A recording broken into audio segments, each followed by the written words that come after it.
Okay, so today we're working with a 2023 Skidoo XRS Renegade. It has a new 10.25 dash, as you can see here, which is a great upgrade for this year and moving forward. We're going to use the BRP GO app and show you how we tether our phone and bring the GPS mirrored up on the 10.25. The 10.25 is a touch screen, so you can make adjustments through the screen using your fingers with a bare hand or a glove. You can tether between different options on the screen through the touch screen. And on top of that, we also have the control over on the handlebars here that will control many features of the dash. So first thing to do is connect via Bluetooth onto the 10.25 from your phone. So we'll go into settings and open up the Bluetooth. BRP 03 is what I'm looking for here.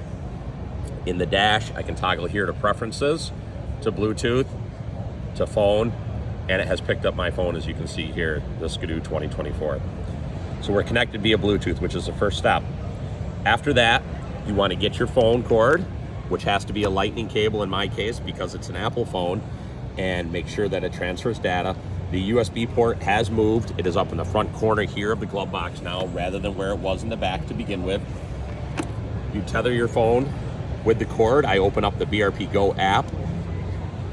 I open up navigation. I'm going to hit exit here, which you are not going to see that when you open it up. I will show you why. In this case, we're going to open the app up and I shrink it down to where I can see the trail maps, and you just saw the trail maps disappear. Collapse, trail maps go away, come here where the trail maps are. This is called area of exploration. This will take this whole area and save it to the BRP GO app and allow it to be there for 10 years if you choose to do so. In this case, it's the state of Maine. I'm going to hit go and I'm going to hit start. That is there now. You can do that on Tuesday sitting in your office chair in your office, and it will stay in your BRP GO app forever. So you don't have to have cellular service or Wi-Fi on Sunday when you're out at camp and you decide you want to ride the state of Maine and you want the mapping. I'm going to shrink it down again, and you're going to see the trail maps here. As I tether the phone to the gauge with the cord, you're going to see my phone go completely black, and it's going to show a little picture of the cord on it, like that. And now it's going to mirror up onto the 10.25. I'm just going to place the phone in the glove box. The little heated bag is still here, as we had last year in 22. Right now, you can use your fingers to swipe, like I said. We have suspension there. I'm going to toggle with the controller through my screens. And in this case, you can see I'm zoomed in where we are right now in Novi, Michigan. I can zoom out using the buttons on the controller, on the handlebar. I can also touch the screen if I choose to do so.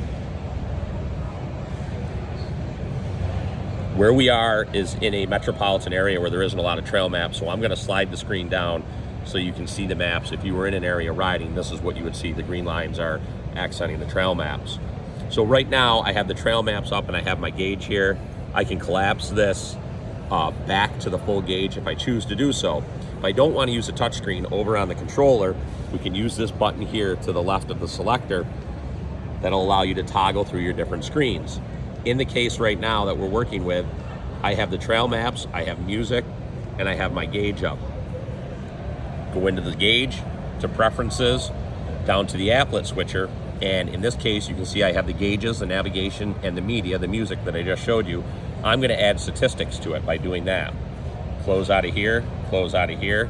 Now when I toggle between my screens, you will see the statistics come up, as well as the mapping, my music, and there's my statistics that I added to it.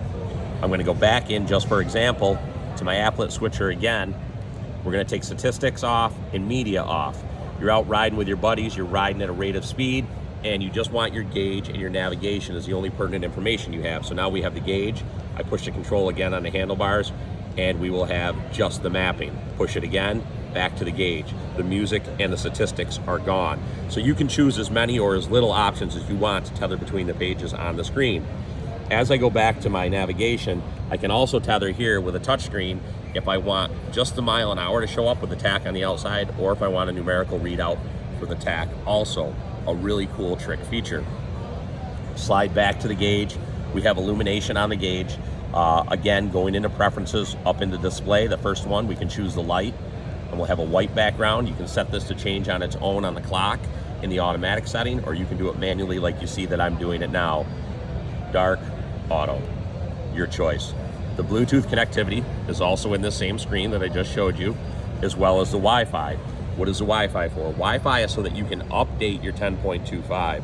Once you teach your stored network, your home, your garage, wherever it may be, your cottage, when you come into contact, if the gauge needs an update, it will tell you it needs an update. It will automatically connect to the Wi-Fi, power up, and update the gauge.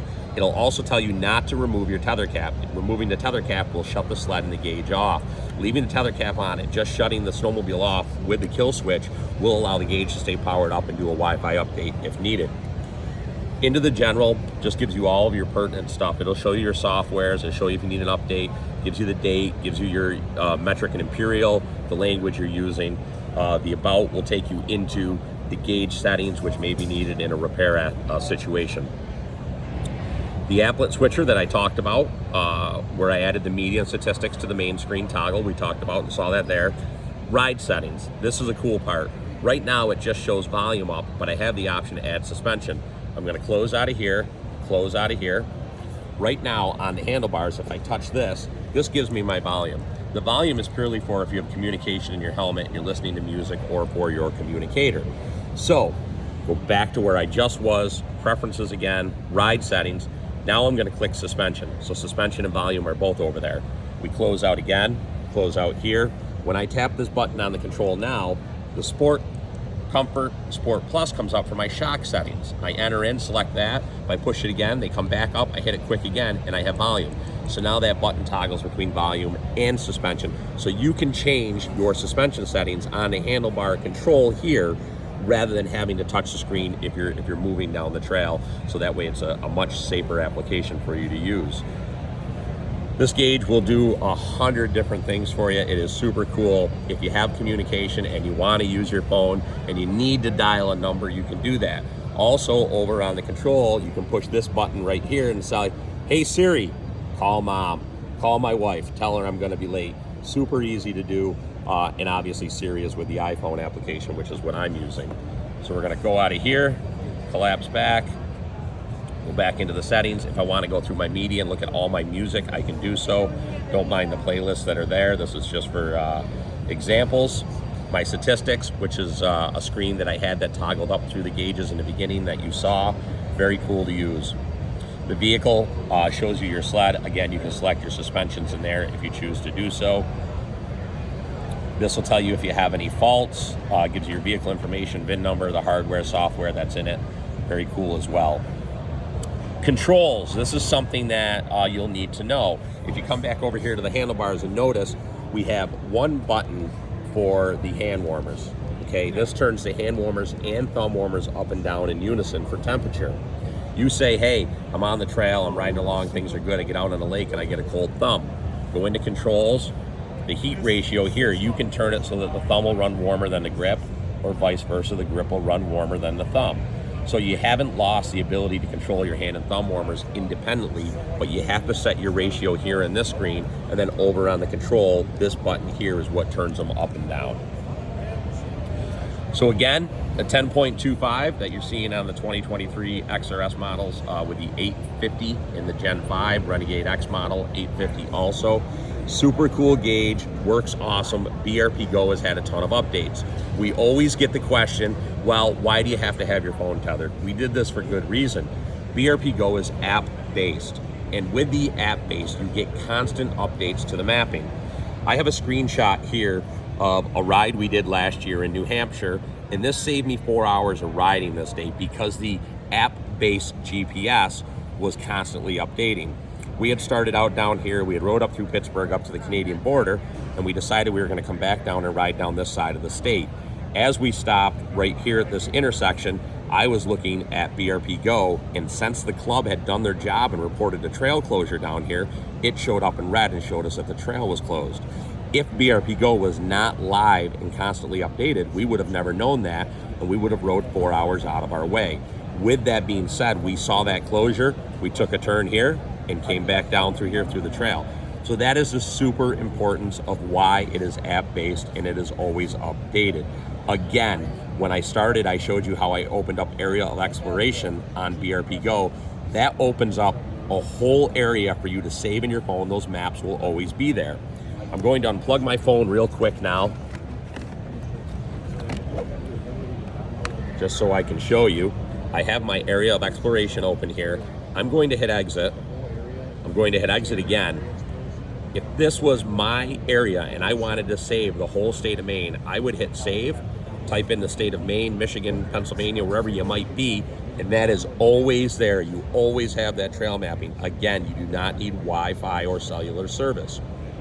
You do need Wi-Fi and cellular service to do this area of exploration, to just open it and save it, as well as plan a ride. You want to ride from Al's house to Joe's garage, you can sit on your couch on a Wednesday night and start your ride from Al's house to Joe's garage, save it, Al's to Joe's in your phone.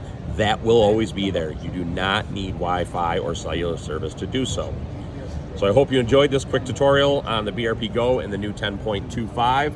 It is awesome, guys. You're gonna love it. We have lots of questions. Well, does it work with a glove? Yes, it works with a glove, just like it does without a glove. I'm gonna throw one on here real quick for you and show you how easy it is to swipe this. I can touch the suspension settings if I want to. It's really good. It is awesome, guys. You're gonna love this. It is awesome moving forward. Like I said, the heated bag is still in any sled that comes with the 10.25. The USB port is here. It is up in the front corner now, opposed to where it was in the back. Enjoy yourselves. Have a great, safe season. And if you're one of those guys like me that breaks things, everybody has one of these on their cell phone. This is a screen protector. The reason why it's cracked is so that you can see it, because it doesn't show up very well on the camera when it's clear and perfect. We offer these for your 10.25. If you're somebody that worries that, hey, I'm gonna hurt my dash, I'm gonna break it, tree's gonna hit it, we have had zero faults with them so far, but we came up with this protector just like everybody has on their cell phone. You can buy it at your dealer. It's in the pack catalog. It's less than $30, and it's a good, cheap insurance plan. Have a great day on the snow, guys, and get that Skidoo feeling.